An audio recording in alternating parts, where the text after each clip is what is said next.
Sir Principal, Columbia Institute of Pharmacy for second lecture of Day 2 7-day training program. I request Dr. Bina Gidwani ma'am to welcome our guest speaker with a floral bouquet. I welcome you, sir.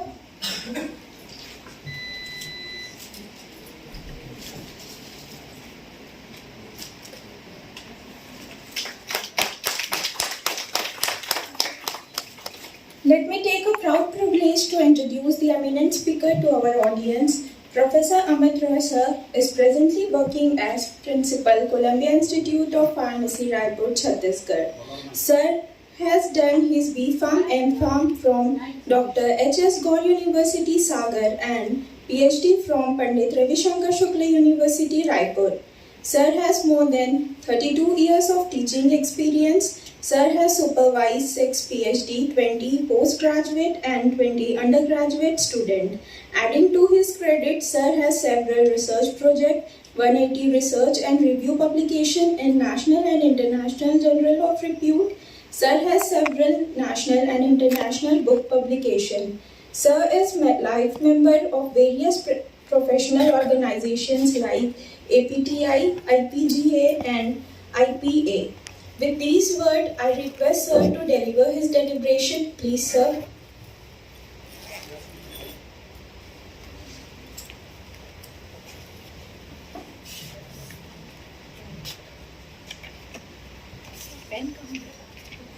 Well, yes.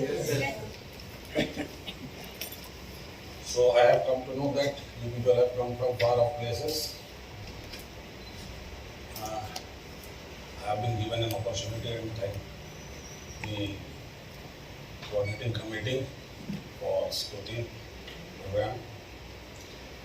So all our teachers or research scholars, how many of research scholars are here?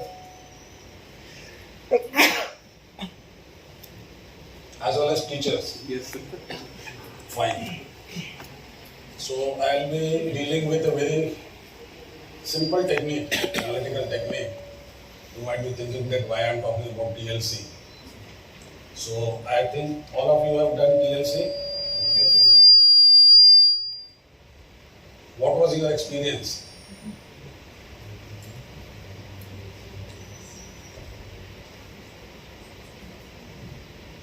You all were comfortable with TLC? No practical problems? And what was its application when you did it?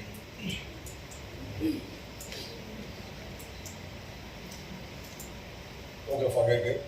How many of you are from pharmacognosy branch?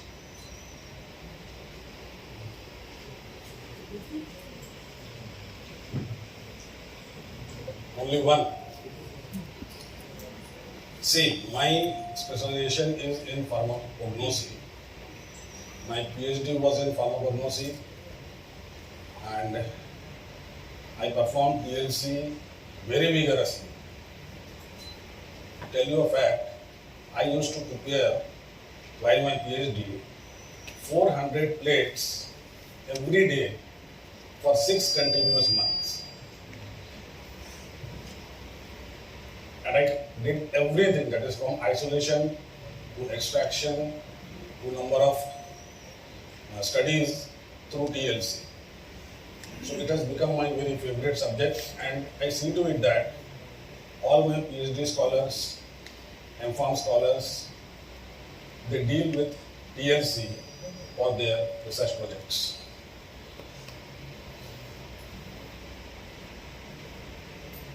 Now these are the historical aspects. I won't be dealing much with these. My particular aim is to deal with the practical application of TLC.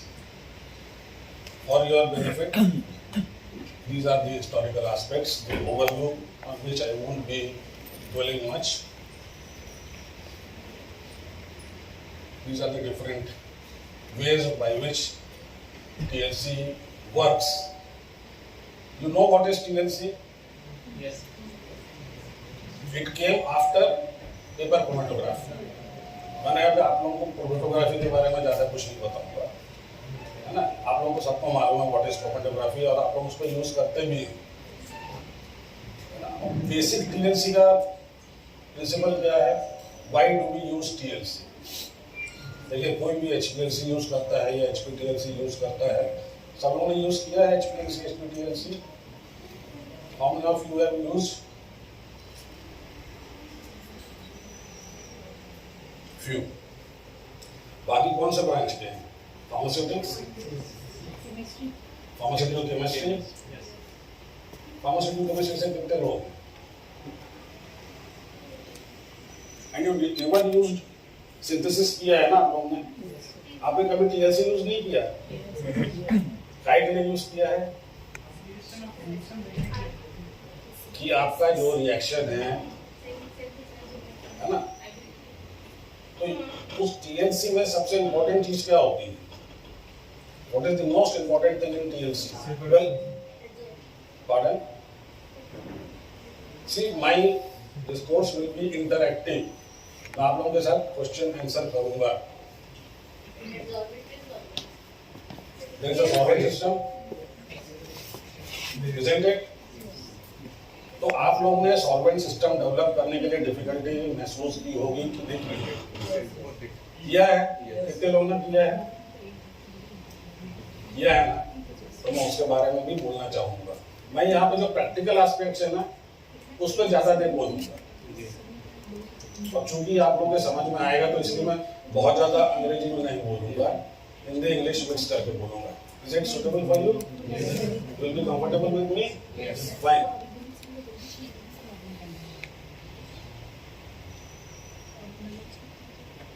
So this is some of the historical aspect. Russia में develop हुआ था। उन्होंने देखा कि अगर हम paper के जगह कोई स्टेशनरी फेज यूज करते हैं, separation will be faster and better, right. Visit करते हैं for finding out the chemical constituents present in some plants. उसमें वो प्लांट एक्सट्रैक्ट को लेबोरेटरी में लाने की जरूरत नहीं है। What we can do is we can take the TLC chamber there, then and there we can perform certain test runs, and we can know that okay, this contains certain type of phytochemicals, and then for further study the specimen is brought to the laboratory for extensive studies. So that is why it is very effective, it is very versatile. That means आप polar compound हो, non-polar compound हो, moderately polar compound हो, you can use it for all of them. It is quick. इसमें सबसे ज़्यादा time किसमें लगता है बताइए? TLC से सब लोगों ने किया है, सबसे ज़्यादा टाइम किसमें लगता है? हमने क्विक तो बोल दिया जी। सॉल्वेंट सिस्टम डेवलप करना वो तो है ही। Now you have a solvent system.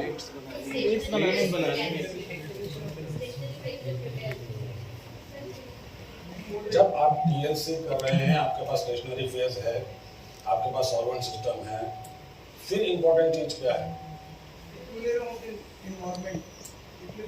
That is saturation of the chamber. है ना, आगे आपको मैं दिखाऊंगा कि सैचुरेशन होने से क्या फायदा होता है, अनसैचुरेटेड होने से क्या नुकसान होता है। ठीक है ना, सिंपल है, सेंसिटिव है, बहुत छोटा मात्रा में लेकर भी हम काम कर सकते हैं। ठीक है ना, आपने देखा होगा हम क्या करते हैं, हम कैपिलरी से स्पॉट करते हैं।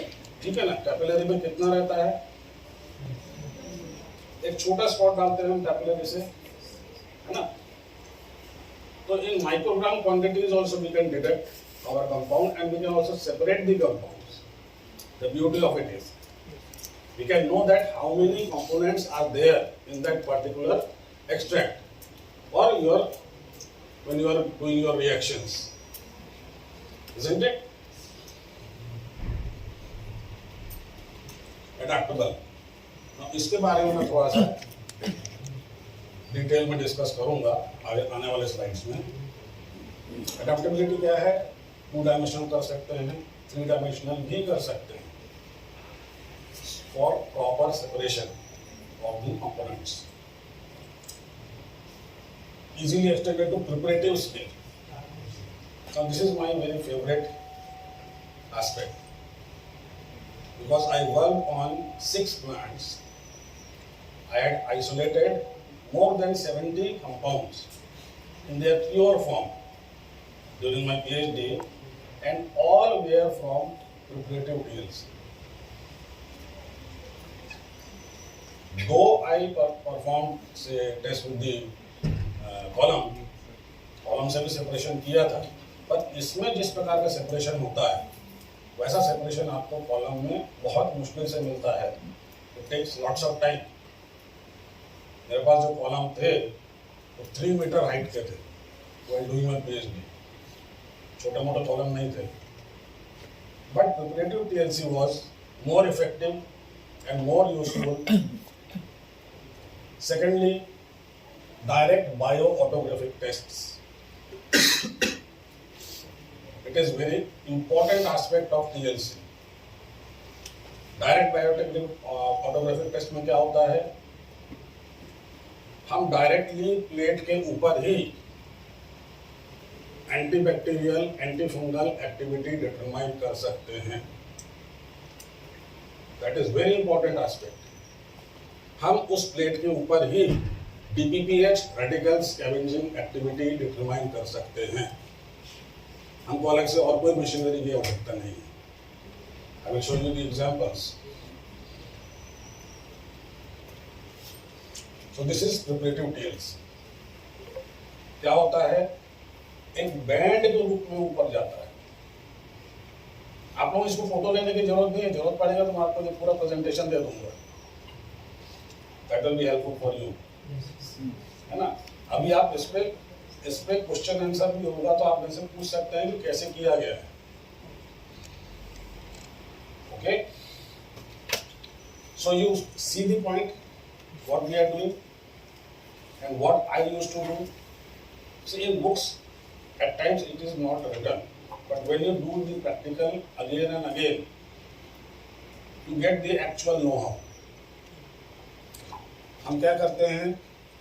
जैसे हमने बैंड लगाया, ये एक एग्जांपल दिया मैंने. बैंड लगाया तो क्या हुआ? वो बैंड के समान ही सेपरेट होगा. और हम क्या कर सकते हैं? What we can do is that we can scrap those different bands.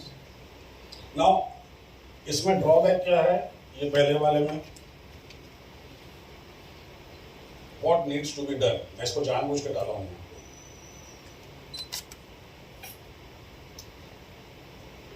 What do you observe?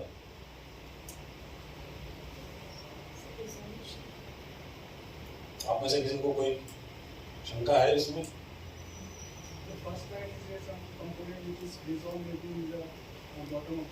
आप ऊपर की तरफ देख के बताइए मुझे.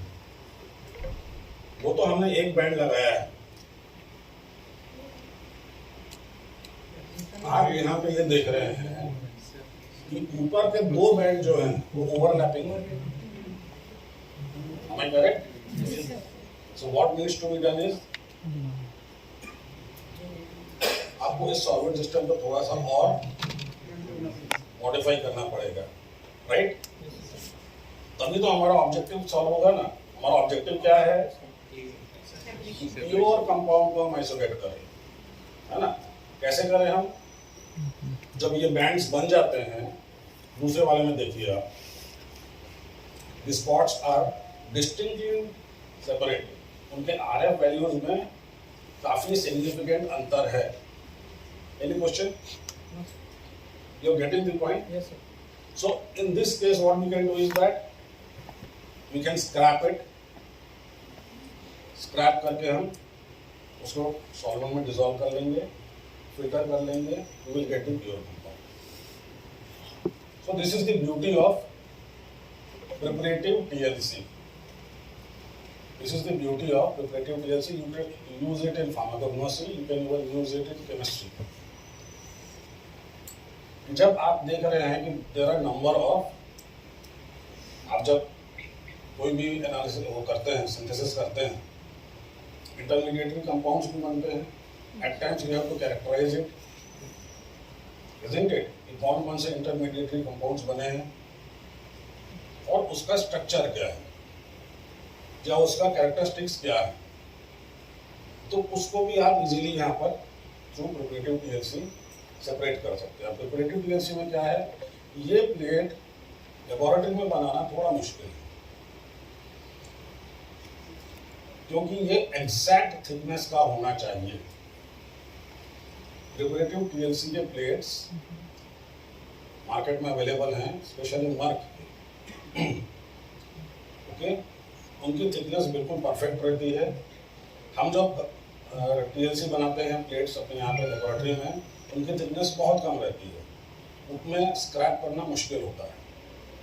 But in preparative TLC plates, because of their thickness, they absorb more amount of compound, and that can be easily scrapped away and can be used for your further analysis. Now, this is another interesting direct bioautography. You see the slides? What we have done is, हमने पहले plates को run किया, ठीक है। Plates को run करने के बाद क्या होता है, what we do,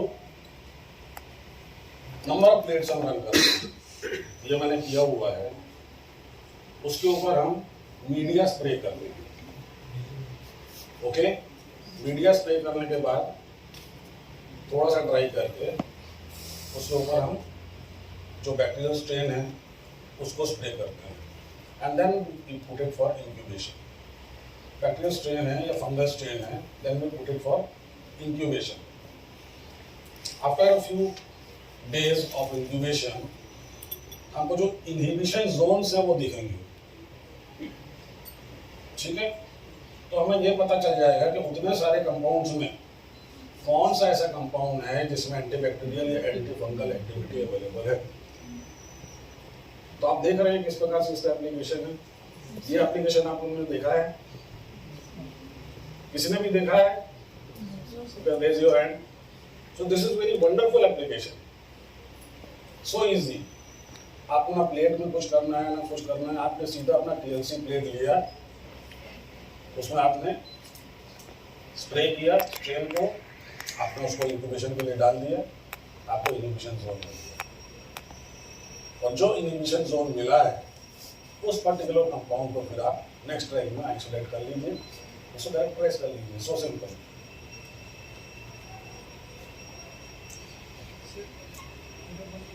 yes please. Actually इसमें हम जोन ऑफ इनहिबिशन देख रहे हैं to characterise the compound whether it has antibacterial और एंटीफंगल एक्टिविटी और नॉट, ठीक है।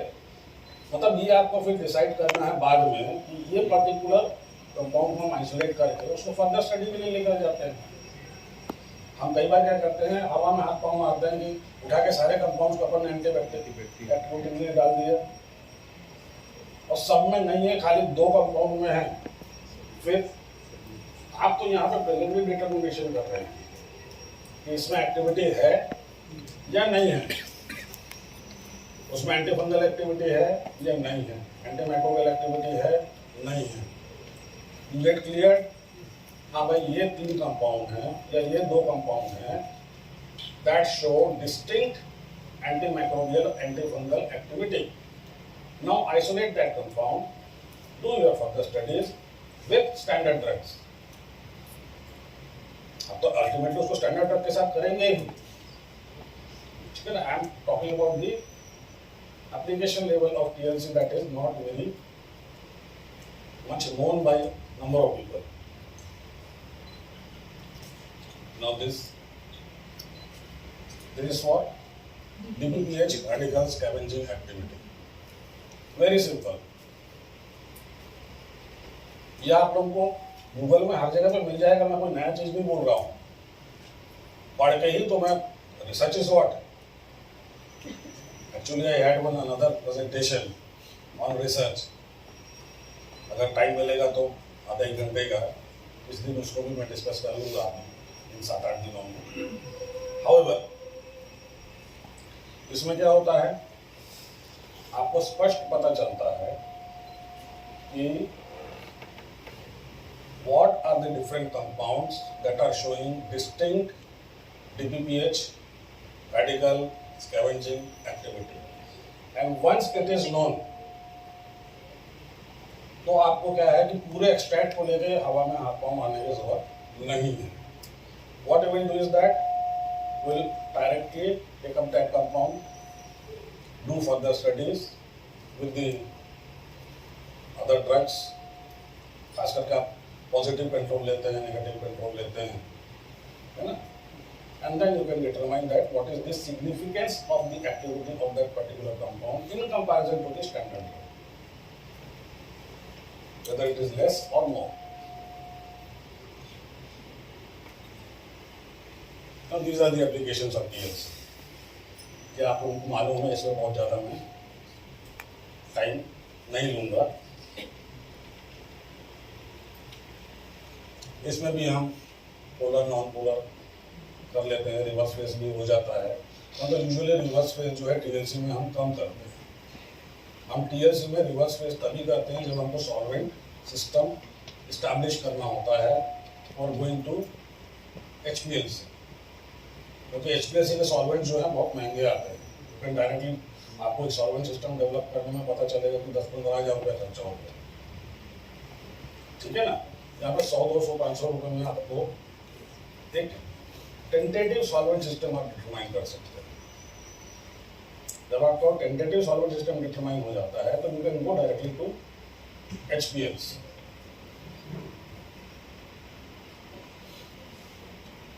अब ये नो कॉस्ट, कम कॉस्ट, एडवांटेज, डिसएडवांटेज, ये सब चीज़ें तो हम प्रिंसिपल्स यू ऑल नो किस प्रकार से ये काम करता है. मेन चीज क्या है? एफिनिटी. इसमें मुख्य चीज क्या है? एफिनिटी.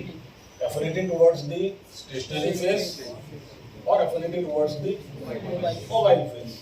जिसके प्रति ज्यादा एफिनिटी होगी उसके साथ वो चलेगा. ठीक है. सो इसमें और बहुत सारी चीजों को जानने की जरूरत नहीं है. आप अब ठीक है, मोबाइल फेस के बारे में हम बात कर चुके हैं. इसके बारे में फर्दर और भी बात करूँगा. That will be helpful to you in your further research activities. ठीक है, ये भी आपका प्रिंसिपल का एक हिस्सा है. This is all known by everyone. Yes, ये एक बहुत बड़ी चीज़ है. While developing solvent system, I will dwell on it further also. Why we should not use pure alcohol? क्यों नहीं यूज करना चाहिए? अल्कोहल किस प्रकार का सॉल्वेंट है? देखिए, अल्कोहल और वाटर ये दोनों यूनिवर्सल सॉल्वेंट है. ओके. अल्कोहल का सबसे बड़ा काम क्या है? तो पोलर कंपाउंड्स को भी लेकर चलता है, नॉन पोलर कंपाउंड्स को भी लेकर चलता है. तो जब हम सॉल्वेंट सिस्टम डेवलप करते हैं उस समय आपको 3 चीज़ों का ख्याल रखना पड़ता है. स्पॉट्स देख के हमको समझ में आता है कि इनमें थोड़ा सा और सेपरेशन चाहिए, उसमें सेपरेशन कम चाहिए. There what we do, we use a drop और 2 ऑफ आइदर वाटर और अल्कोहल और ग्लेशियल एसिटिक एसिड. ये चीज़ मैंने प्रेजेंटेशन में नहीं डाला है, but it is very important. When you are performing TLC and you see that there is जो स्पॉट्स हैं वो ऊपर की तरफ नहीं जा रहे हैं. ठीक है ना? सॉल्वेंट सिस्टम डेवलप हो गया है, परंतु स्पॉट्स बहुत ज़्यादा आपस में चिपके हुए हैं. That shows that you have to increase its polarity by municipal standards. There we use either glacial acetic acid or a few drops of alcohol or a few drops of water. उससे क्या होता है? Separation resolution जो है और अच्छा हो जाता है. मटेरियल मेथड डिस्कस करना जरूरी है क्या? नहीं. Adsorbents, you know about this.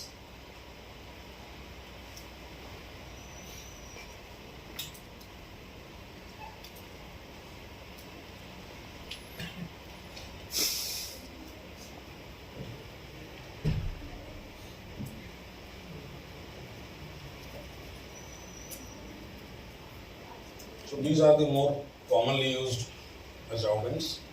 इसमें हम सबसे ज़्यादा यूज करते हैं सिलिका जेल जी और कुछ जगह पे फ्लोरोसेल। ये दो में सबसे कॉमन जो है that is silica gel G, less common is Florisil, silver, alumina.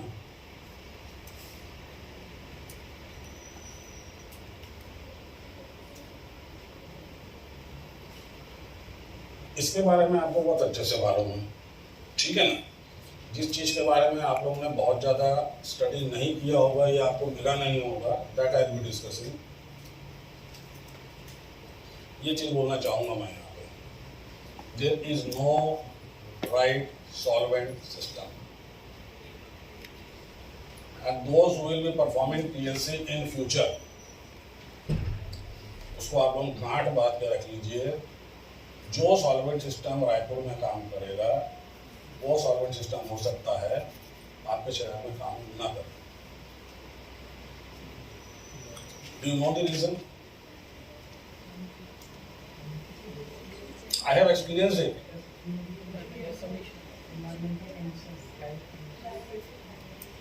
What are the 2-3 important things?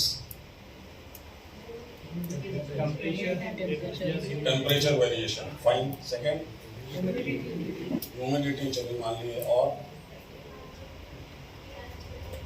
एक चीज आपको और याद रखना चाहिए, जो केमिकल आप जिस कंपनी का ले रहे हैं उसी पे स्टिक करिएगा।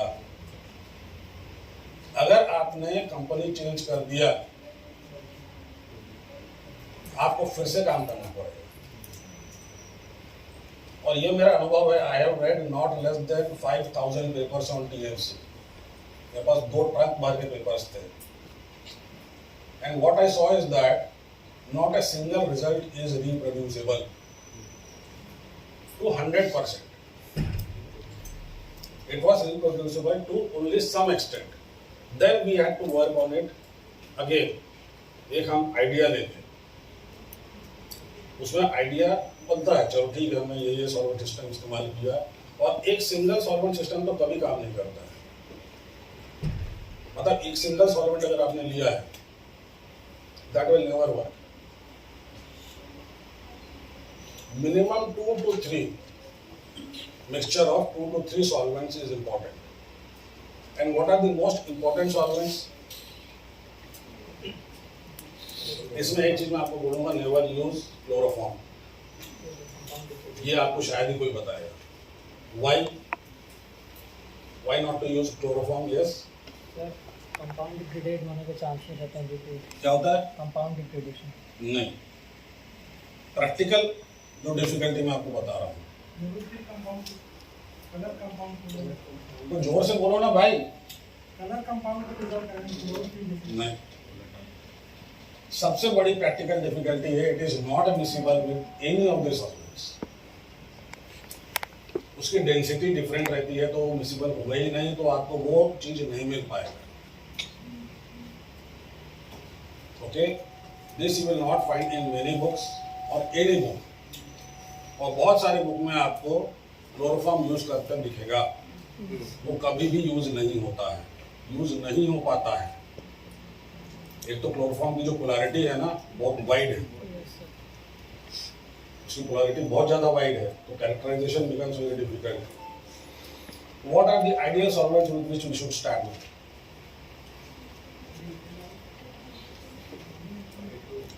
Any idea with your experience? थोड़ा जोर से बोलो ना भाई। Toluene, no. It's of literature having the hydroalcoholic ratio आपके को पास change बिल्कुल अननोन कंपाउंड है, how will you start? Even during your synthesis how will you start with? आपके पास हमेशा 3 या 4 कौन से सॉल्वेंट होने चाहिए? जोर से बोलो ना भाई।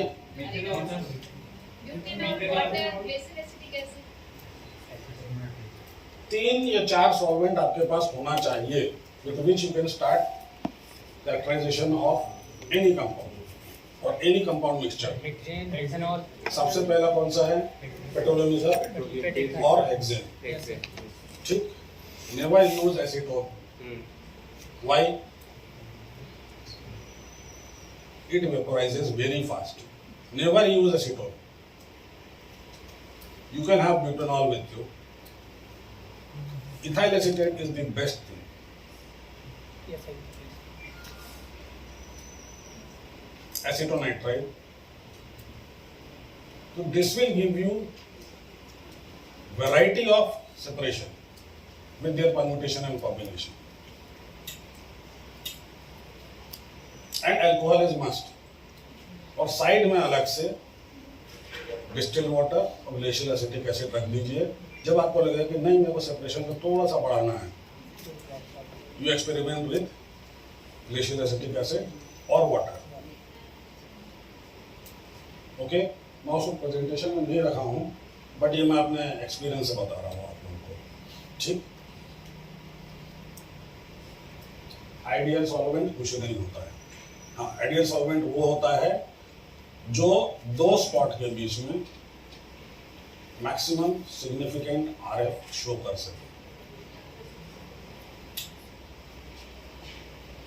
चॉइस ऑफ सॉल्वेंट्स, ये थ्योरेटिकल एस्पेक्ट है. प्रेजेंटेशन आप लोग रख लीजिएगा, काम आ जाएगा.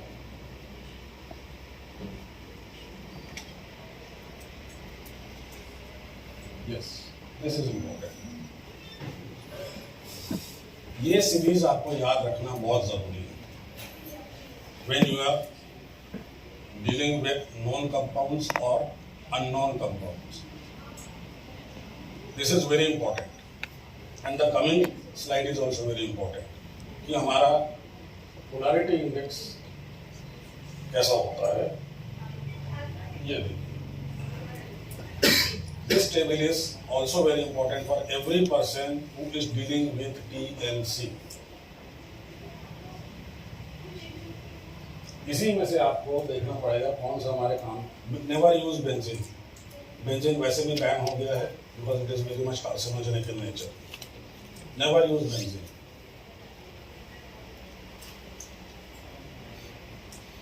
So this is the whole. इसमें क्लोरोफॉर्म में मैं आपको दिखा रहा हूँ. उसकी आप पोलैरिटी देखिए, 3.4 to 4.4. Above all, it is not miscible with any other solvent, so it will create more problem than solution. Those who conduct classes in your colleges, they can use this example with the students who are working on TLC. Now these are the TLC chambers. Flat bottom chamber he maximum हमने use किया हुआ है क्योंकि हमारे यहाँ पे थोड़ा गरीब देश है. इन चेम्बर्स हमको बहुत मुश्किल से मिलते हैं. And whenever we are performing TLC in our classroom और ड्यूरिंग आवर से research work, we should always use beakers, that is spoutless beakers, of maximum 250 ml. The reason, I have worked more with 100 ml beakers. Why? क्योंकि जब तक कि आपका solvent system develop नहीं होता है, till it is not developed, it is a foolish thing to waste the solvents. You won't get, you will not believe, while doing my PhD at that time, I spent from my own pocket about 1.5 lakh rupees in procuring solvents.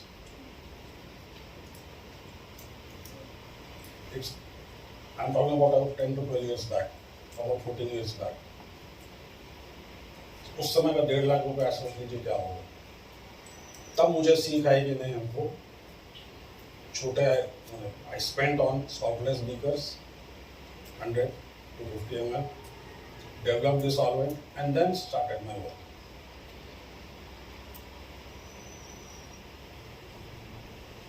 Glass is the most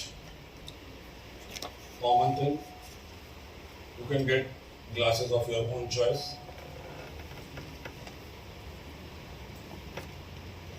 This U tube is very important. that is UV chamber for observing the spots. ठीक है ना? अब ये method में बहुत ज़्यादा नहीं जाऊंगा मैं.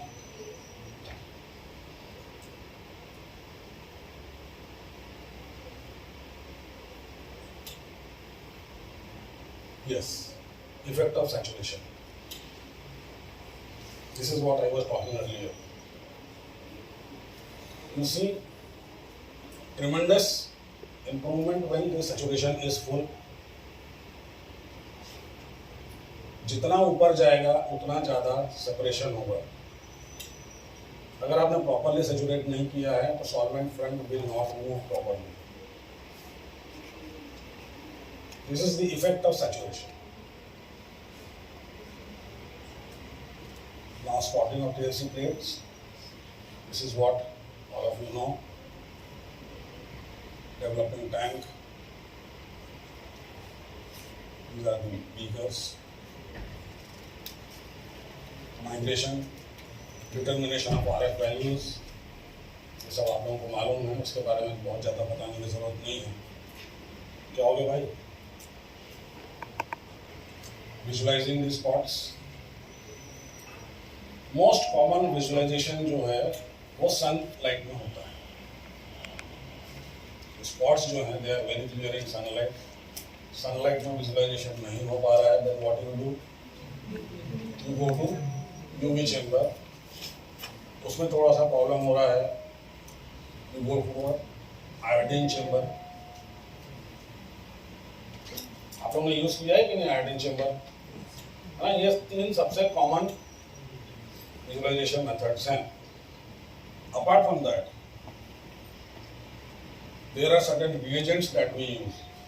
स्प्रे करते हैं, उसका थोड़ा सा मैं आपको देने वाला हूँ. Common spraying agents. अब इसके मैंने 2 स्लाइड बनाए हैं.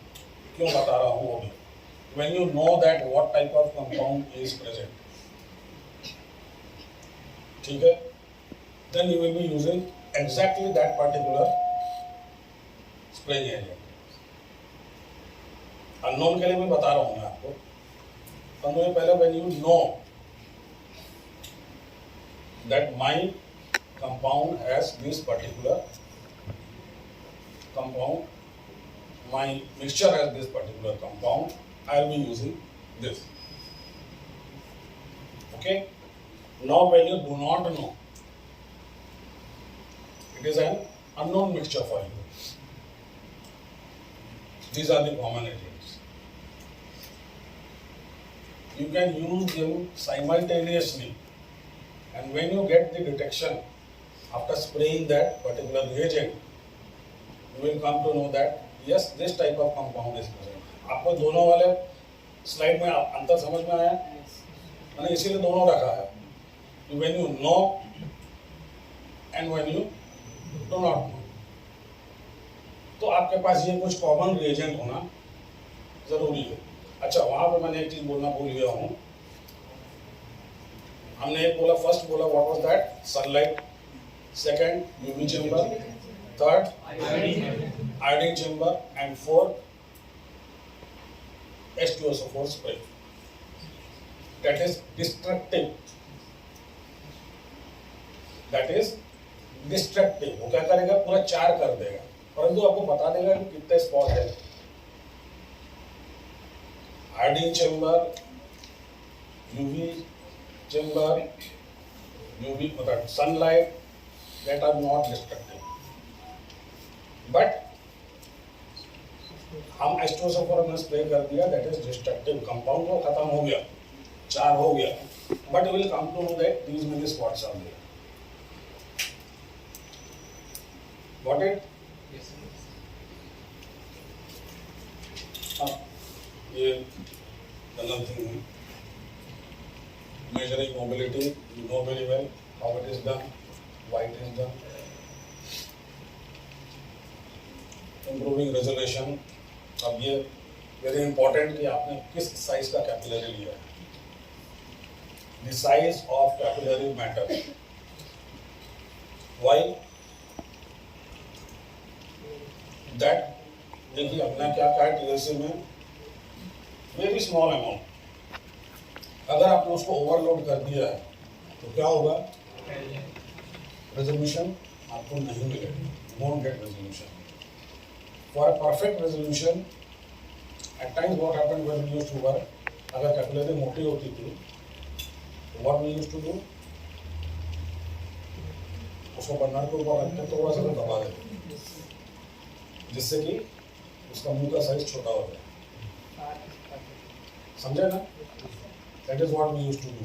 These are very small things that we learned by practice, so that overloading is not done on the starting line.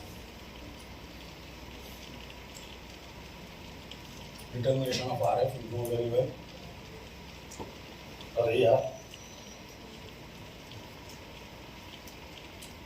These are the solvent systems. ये आप लोग ले लीजिएगा।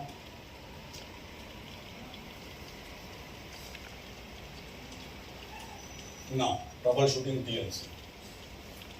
अब आप लोगों में कौन भाग्यवान है जिसको इस प्रकार का TLC प्लेट मिला है कभी? कौन है?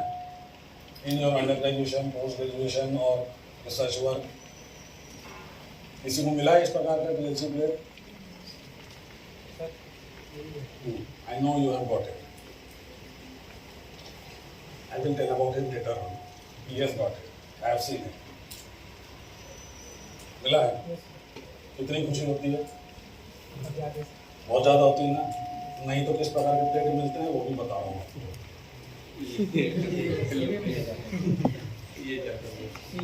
मिलता है ना?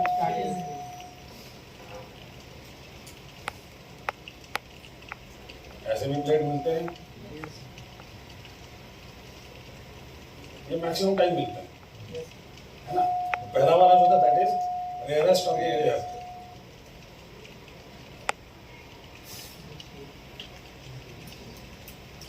Now examples के बारे में हम डिस्कस करते हैं। This is very important. The compound runs as a streak rather than a spot. हमने देखा है ऐसा लंबा चला जाता है, उसका कारण क्या है?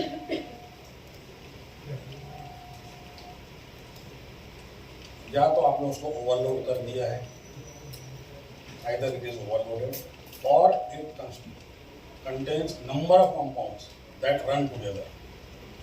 Number of compounds with almost similar polarity or similar affinity towards the solvent of the absorbent.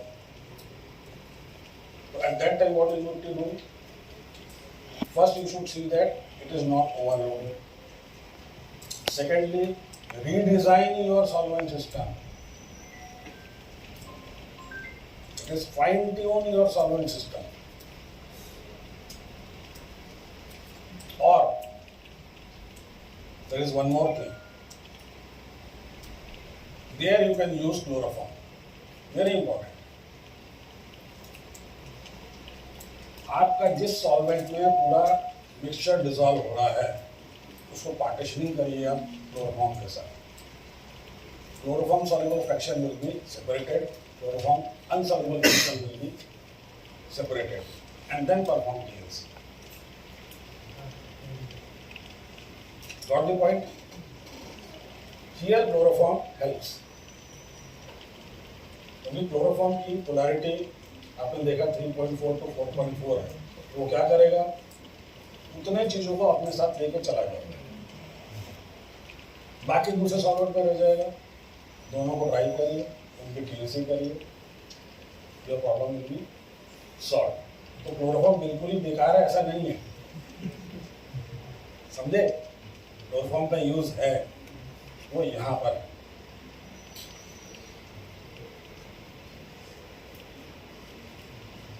Compounds that possess strongly acidic or basic groups sometimes show up on TLC plate with this type of behavior, that is smear. So what you have to do? Add a few drops of ammonium hydroxide or acetic acid to the eluting solvent to obtain clear plates.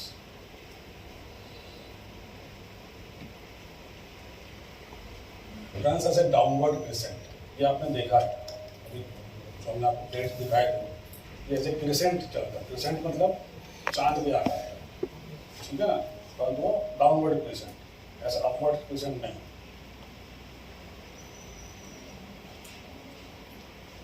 The plate solvent from actually likely the absorbent was disturbed during the spotting causing the semicircular shape. ये one of the big reasons हो सकता है,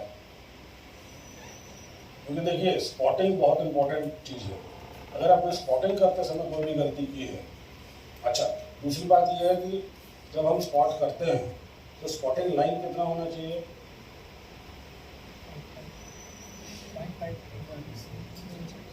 1.5 to 2 centimetres है ना, from the bottom, ठीक, मतलब वो solvent में डूबा नहीं रहना चाहिए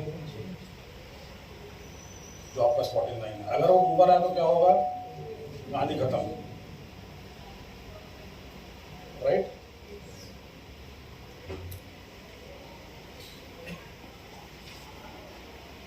अब अगर आपने एब्जॉर्बेंट को ठीक से जो प्लेट बनाया है,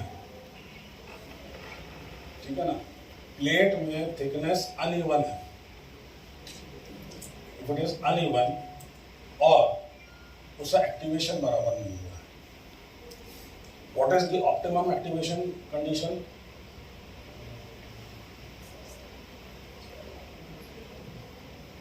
एनीवन? जब हम एक्टिवेट करते हैं प्लेट को, जब हम प्लेट बनाते हैं तो इनिशियल लेवल क्या होता है? एयर ड्राइंग, ठीक है। After air drying what we do it, we take it to oven, activate it for at least 30 minutes at 120 to 150 degrees Celsius.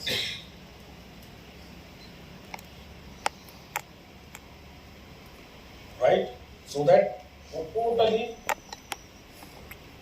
moistureless हो जाए. Then we cool it at room and we start our work.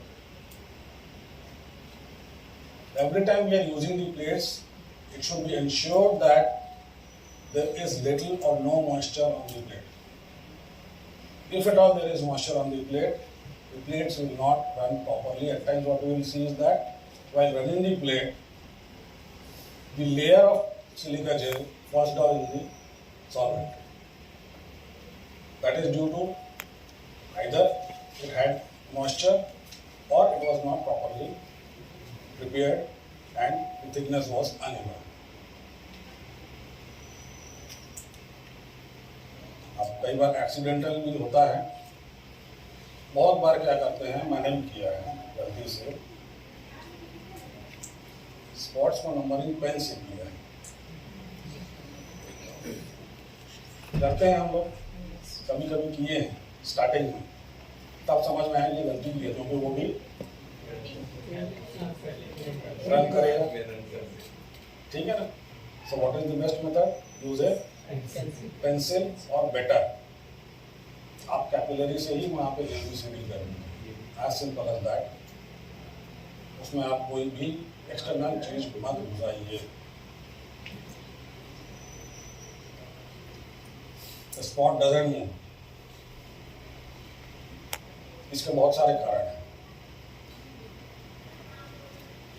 Spot move ही नहीं कर रहा है, कारण क्या है कि जो मिक्सचर में कंपोनेंट्स हैं, they are not soluble in that particular solvent system. You might be using a solvent system which has much less polarity. Solvent system has much less polarity than compared to the compounds present in that particular mixture. They might be highly polar. तो आपको ये दोनों चीजें समझ में आती है। At times what happens? Spot did not move. ये तो एक प्रॉब्लम आ गया। दूसरा क्या है? Spot moved up to the solvent front, सीधा ऊपर जाके पहुंच गए, छत पे जाके लगे। दोनों में क्या है फिर? In both these cases, what is the troubleshooting? If the spot did not move, then you will have to increase the polarity of the solvent mixture. the spot move along with the solvent front, you will have to decrease the molarity. Okay? No spot seen on the plate. मतलब बहुत कम आपने डाल दिया होगा.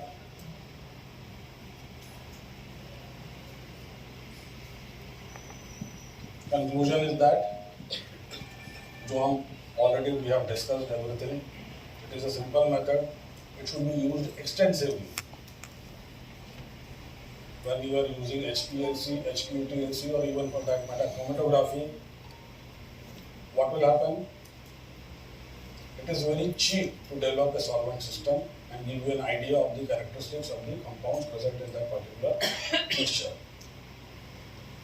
Thank you very much for your time.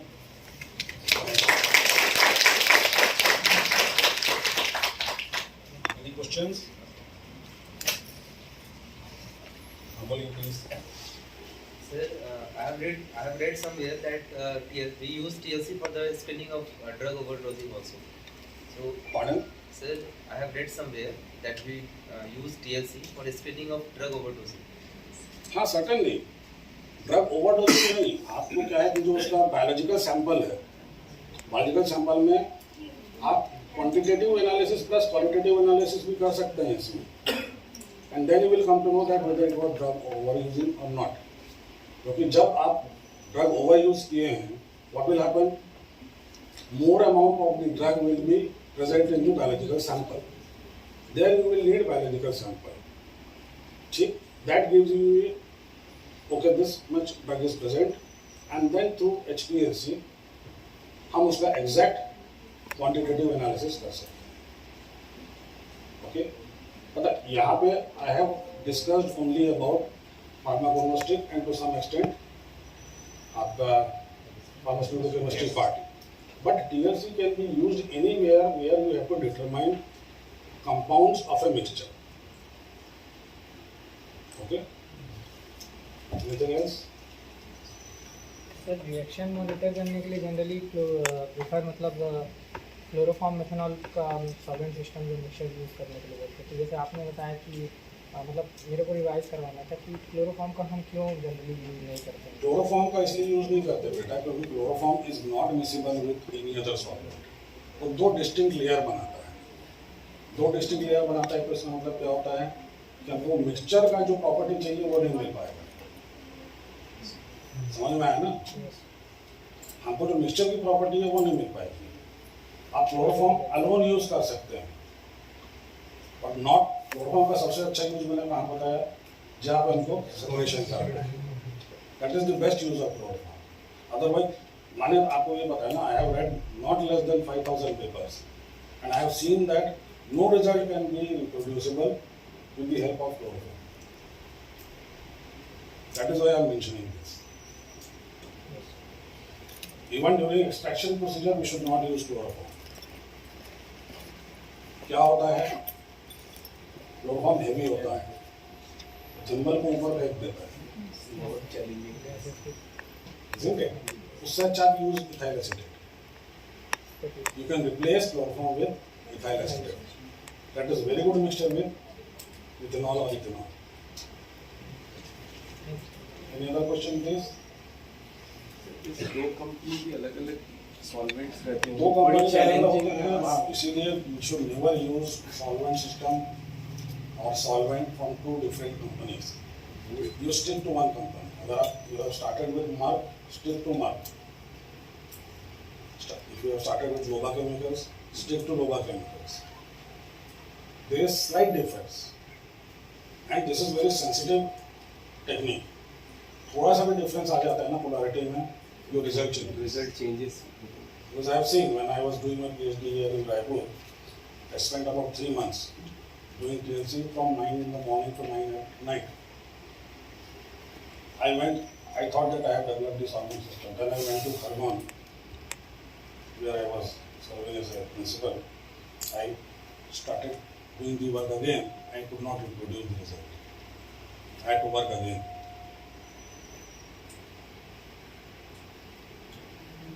ठीक है ना? आप गर्मी में काम कर रहे हैं और सर्दी में काम कर रहे हैं, उसमें भी फर्क आ सकता है. क्योंकि आप टोटली एयर टाइट कंटेनर्स नहीं यूज कर सकते हैं. Whenever you open the container, there is slight evaporation. That brings about the defects. Ideally क्या होना चाहिए? The room where you are working with TLC should be between 20 to 25 degrees Celsius. Is it possible? Not possible. Anything else? Thank you very much. Thank you, sir, for sharing your profound knowledge with us. Now I request Mr. Gunjan Kalyani, sir, to present a memento and certificate of appreciation to our speaker as a token of gratitude.